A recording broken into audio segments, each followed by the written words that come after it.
हाय दोस्तों, आप सब कैसे हैं। आशा करती हूँ आप सभी लोग अच्छे होंगे। दोस्तों, आज हम एक नई हॉरर स्टोरी की शुरुआत करने वाले हैं। आज हमारी हॉरर स्टोरी का टाइटल है चुड़ैल का बदला। तो दोस्तों, चलिए इस कहानी को हम सुनते हैं। एक बहुत ही खूबसूरत गांव था जिसका नाम था वीरनगर। यहाँ सभी लोग बहुत खुशी खुशी से रहा करते थे। गांव में सभी लोग कुछ अच्छा चल रहा था। सब लोगों का अच्छा ही चल रहा था। और इस बीच अमेरिका से एक फैमिली अपने पुश्तैनी घर में रहने आ जाती है। अपना पुश्तैनी घर के लिए वो सभी लोग बहुत खुश होते हैं, तो वो अमेरिका से आ जाते हैं। उस परिवार में पति पत्नी और उनका छोटा सा बेटा थे, जो अपने हवेली में रहने आए थे। सभी के आते ही गांव वाले गांव वालों में भी खुशी की लहर दौड़ पड़ती है, क्योंकि यह फैमिली कोई और नहीं बल्कि इसी गांव में रहने वाले एक पुराने जमींदार की थी। और गांव वाले उनकी बहुत इज्जत करते थे। सब कुछ ठीक चल रहा था, लेकिन अचानक एक दिन इस परिवार के बच्चे की तबीयत अचानक बिगड़ने लगी थी। लोगों को लगता है मौसम का परिवर्तन हुआ होगा, लेकिन बात तो कुछ और ही थी। धीरे धीरे लड़के का चेहरा नीला पड़ने लगा।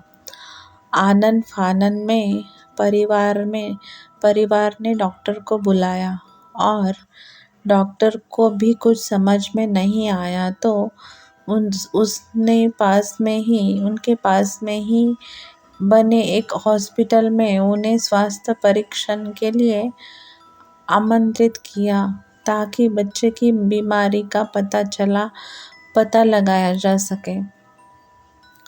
परिवार ने डॉक्टर की सलाह अनुसार हॉस्पिटल जाना जरूरी समझा। सारे परीक्षण होने के बाद भी कुछ नहीं हासिल हुआ। जैसे ही सारा परिवार गांव पहुंचा, तो गांव के कुछ बुजुर्गों ने बच्चे की हालत देखकर उन्हें ओझा के पास जाने का कहा। आज भी गांव में पुराने रीति रिवाज के अनुसार झाड़ फूक करके इलाज की प्रथा कायम है। परिवार के सभी सदस्य बच्चे के लिए ओझा के पास भी जाने को तैयार हो गए। गांव के पास ही पहाड़ी में एक बाबा रहते थे, जो कि काली विद्या में भी माहिर थे। जैसे ही उनके आश्रम की सीढ़ियों में वह बच्चा अपने परिवार के साथ पहुंचा, तो ओझा जोर जोर से चिल्लाने लगा, "तू क्यों आई है? इतने बरसों के बाद भी तेरा बदला शांत नहीं हुआ?" यह सब सुनकर बच्चे के माता पिता और गांव वाले दहशत में आ गए। उन्हें समझ नहीं आया कि बाबा को इतना क्रोध क्यों आ रहा है, जबकि उन्हें अभी तक कोई बात बताई नहीं गई। लेकिन बाबा तो काली माया में पारंगत थे। इसी वजह से उन्हें रूहानी ताकतों को पहचानना आता था। सभी लोगों ने आश्रम में प्रवेश किया, लेकिन बाबा ने केवल उस बच्चे को पास आने को कहा। बच्चे की हालत बहुत ही खराब थी। उसकी आंखें लाल हो चुकी थी, उसका शरीर नीला दिखाई पड़ रहा था, और उसके शरीर का तापमान आम बुखार से कहीं ज्यादा था। ओझा ने विभूति उठाकर बच्चे के मुंह पर फेंकी। बच्चा जमीन पर लेटा गया और जोर जोर से हाथ पैर हिलाने लगा। किसी को कुछ नहीं समझ में आ रहा था कि बाबा की विभूति से क्या चमत्कार हुआ कि बच्चा अपने आप जमीन पर लेटकर ऐसी हरकतें करने लगा है। तभी अचानक बच्चा अपने पैर की उंगलियों के बल खड़ा हो जाता है, और बहुत ही खूंखार औरत की आवाज में ओझा को उसके पुराने नाम से बुलाया। बुलाता है। अरे वो प्रेमनाथ, मैं तुझे नष्ट कर दूंगी। लड़के का ऐसा स्वर सुनकर उसके माँ बाप घबरा गए। लड़के को इस अवस्था में देखकर उन्हें कुछ समझ नहीं आ रहा था कि ऐसा क्यों हो रहा है। तभी ओझा ने एक मंत्र पढ़कर बच्चे को अपने काबू में किया। सारे गांव वाले ओझा से पूछने लगे, बाबा ये सब क्या है? यह बच्चा ऐसा क्यों कर रहा है? तभी ओझा ने बताया कि इसके अंदर कोई चुड़ैल आ चुकी है, जो कि आज 10 साल पहले चोरी के आरोप में जिंदा जली गई थी।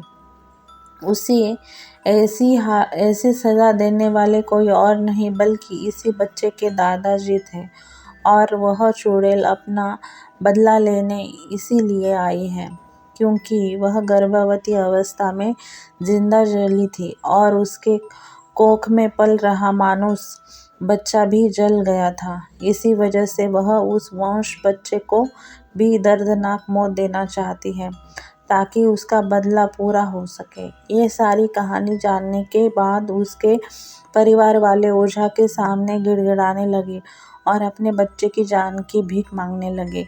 तभी ओझा ने अपनी घोर घोर तपस्या शक्ति से और मंत्रों के उच्चारण के साथ उस चुड़ैल को मासूम बच्चे से बाहर निकाल दिया और कुछ ही क्षणों में बच्चा सामान्य हालत में आने लगा। सभी को लगा कि सब कुछ हमेशा के लिए ठीक हो जाएगा, लेकिन यह तो एक शुरुआत थी। उस परिवार को पता नहीं था कि ये चुड़ैल वापस अब मेरे बच्चों को लेने के लिए आएगी। लेकिन जैसे तैसे करके 4 से 5 महीने गुजर गए। 4 से 5 महीने गुजर जाने के बाद अमावस की रात आई। अमावस की रात आने के बाद वो चुड़ैल वापस वो परिवार के पास वो हवेली में आई।